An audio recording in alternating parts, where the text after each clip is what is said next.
Salam sejahtera bagi kita semua. Halo, perkenalkan nama saya Indah Giovanni Butar-Butar, NPM 207550515 dari semester 4A Akuntansi Perpajakan. Di sini saya akan menyampaikan tugas terkait mata kuliah Akuntansi Keuangan Lanjutan. Saya akan menjelaskan klasifikasi tentang aset neto dan laporan posisi keuangan, serta perbedaan bentuk laporan posisi keuangan pada organisasi nirlaba dengan laporan posisi keuangan pada umumnya. Sebelum saya menjelaskan klasifikasi tersebut, saya akan menjelaskan sedikit apa itu organisasi nirlaba. Entitas nirlaba. Entitas nirlaba merupakan entitas yang tidak berorientasi pada laba, namun tetap memiliki kewajiban untuk mempertanggungjawabkan pemanfaatan sumber daya yang dikelolanya kepada penyandang dana dan society. Salah satu media pertanggungjawabannya adalah laporan keuangan. Standar acuan entitas nirlaba disampaikan ke PSAK 45 pelaporan keuangan entitas nirlaba, kemudian SAK umum atau SAK etap, dan standar untuk entitas komersial. Standar akuntansi nirlaba. Organisasi nirlaba sering diidentikan dengan organisasi pemerintah atau organisasi sektor publik. Contohnya seperti rumah sakit, universitas, dan tempat umum lainnya. Di Indonesia juga standar akuntansinya mengacu pada PSAK 45, SAK etap, atau PSAK 45 dan PSAK. IPSAS atau International Public Sector Accounting Standard relatif sedikit diterapkan untuk organisasi nirlaba dan banyak diadopsi dalam PSAP.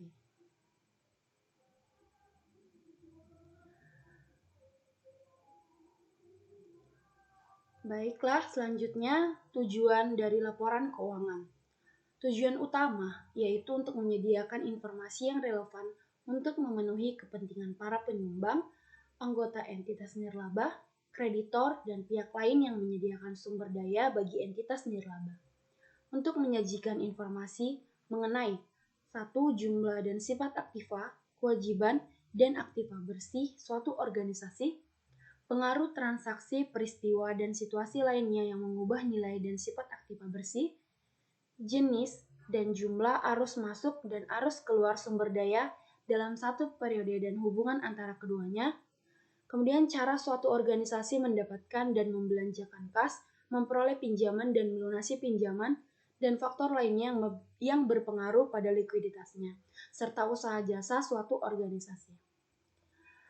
Laporan keuangan entitas nirlaba terbagi menjadi 4, yaitu laporan posisi keuangan atau neraca pada akhir periode pelaporan, laporan aktivitas untuk suatu periode pelaporan, laporan arus kas untuk suatu periode pelaporan, serta catatan atas laporan keuangan.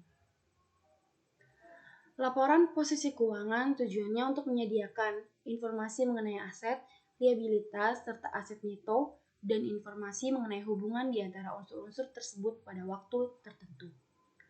Informasi dalam laporan posisi keuangan yang digunakan bersama pengungkapan dan informasi dalam laporan keuangan lainnya dapat membantu para penyumbang, anggota organisasi, kreditor, dan pihak-pihak lain untuk menilai 1. Kemampuan organisasi untuk memberikan jasa secara berkelanjutan, dan yang kedua, likuiditas, fleksibilitas keuangan, kemampuan untuk memenuhi kewajibannya, dan kebutuhan pendanaan eksternal.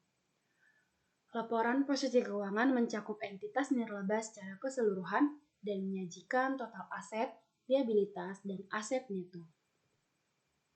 Kemudian klasifikasi dari aset neto. Laporan posisi keuangan menyajikan jumlah masing-masing kelompok aset neto berdasarkan ada atau tidaknya pembatasan oleh penyumbang, yaitu yang pertama terikat secara permanen, terikat secara temporer, dan tidak terikat. Informasi mengenai sifat dan jumlah dari pembatasan permanen atau temporer diungkapkan dengan cara menyajikan jumlah tersebut dalam laporan keuangan atau dalam catatan atas laporan keuangan. Selanjutnya, di sini saya akan menyampaikan contoh bentuk laporan posisi keuangan pada entitas nirlaba atau organisasi nirlaba. Di dalam laporan posisi keuangan entitas nirlaba terdapat aset, kas dan setara kas, piutang bunga, persediaan dan biaya dibayar di muka, piutang lain-lain, investasi lancar, properti investasi, aset tetap, investasi jangka panjang, jumlah aset, kemudian yaitu liabilitas dan aset neto yang terdapat utang dagang, pendapatan diterima di muka yang dapat dikembalikan, utang lain-lain, utang wesel, kewajiban tahunan, utang jangka panjang, serta jumlah liabilitas. Dan di laporan posisi keuangan entitas nirlaba ini juga terdapat aset neto yang terdiri dari tidak terikat, terikat temporer, terikat permanen, jumlah aset neto, jumlah liabilitas, dan aset neto. Dan contoh laporan posisi keuangan pada umumnya yaitu terdapat aset, aset lancar, kas dan setara kas, surat berharga, piutang bergulir, piutang penyaluran, persediaan, uang muka kegiatan, biaya dibayar di muka, jumlah aset lancar. Dan terdapat juga aset tidak lancar yang terdiri dari penyertaan dan investasi, aset kelolaan bersih, aset tetap bersih, aset tetap tidak berwujud bersih, aset lainnya, jumlah aset tidak lancar, serta jumlah aset dari aset lancar dan aset tidak lancar. Jadi perbedaan dari laporan posisi keuangan organisasi nirlaba dengan laporan posisi keuangan pada umumnya hanya berbeda di aset netonya saja. Kemudian di organisasi nirlaba terdapat laporan aktivitas dalam dua bentuk. Yang pertama itu dalam bentuk A, laporan aktivitas entitas nirlaba terdapat perubahan aset neto tidak terikat yang terdapat pendapatan dan penghasilan sumbangan, jasa layanan, penghasilan investasi jangka panjang, penghasilan investasi lain-lain, penghasilan neto investasi jangka panjang belum direalisasi, lain-lain, jumlah pendapatan dan penghasilan tidak terikat. Kemudian aset neto yang berakhir pembatasannya, pemenuhan program pembatasan, pemenuhan pembatasan pengurangan peralatan, berakhirnya pembatasan waktu, jumlah aset yang telah berakhir pembatasannya, jumlah pendapatan, penghasilan, dan sumbangan lain.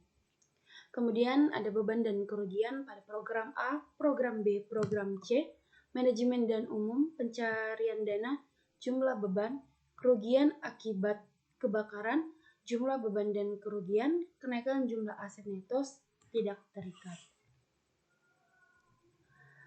Kemudian selanjutnya perubahan aset neto terikat temporer yang terdapat sumbangan, penghasilan investasi jangka panjang, penghasilan neto terrealisasikan dan belum panjang terrealisasikan dari investasi jangka, kerugian aktuarial untuk kewajiban tahunan, aset neto terbebaskan dari pembatasan, penurunan aset neto terikat temporer.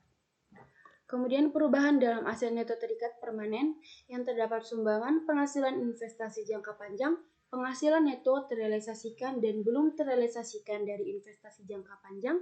Kemudian kenaikan aset neto terikat permanen yang terdapat kenaikan aset neto pada awal tahun dan aset neto pada akhir tahun. Kemudian bentuk yang kedua, laporan aktivitas dalam bentuk B yang terdapat pendapatan, penghasilan, dan sumbangan lain. Yang terdiri dari sumbangan, jasa layanan, penghasilan investasi jangka panjang, penghasilan investasi lain, penghasilan neto terrealisasikan dan belum terrealisasikan dari investasi jangka panjang, kemudian aset neto yang berakhir pembatasannya, pemenuhan program pembatasan, pemenuhan pembatasan pengurangan peralatan, berakhirnya pembatasan waktu, jumlah pendapatan, penghasilan, dan sumbangan. Kemudian terdapat beban dan kerugian pada program A, program B, program C, manajemen dan umum, pencarian dana, jumlah beban, kerugian akibat kebakaran, kerugian aktuarial dan kewajiban tahunan, serta jumlah beban dan kerugian. Dan terdapat juga perubahan aset neto awal tahun, serta aset neto akhir tahun. Nah, untuk laporan aktivitas dalam bentuk A dan bentuk B itu hampir sama. Baiklah, terima kasih. Sekian hasil presentasi saya. Jika ada salah kata, saya mohon maaf. Terima kasih.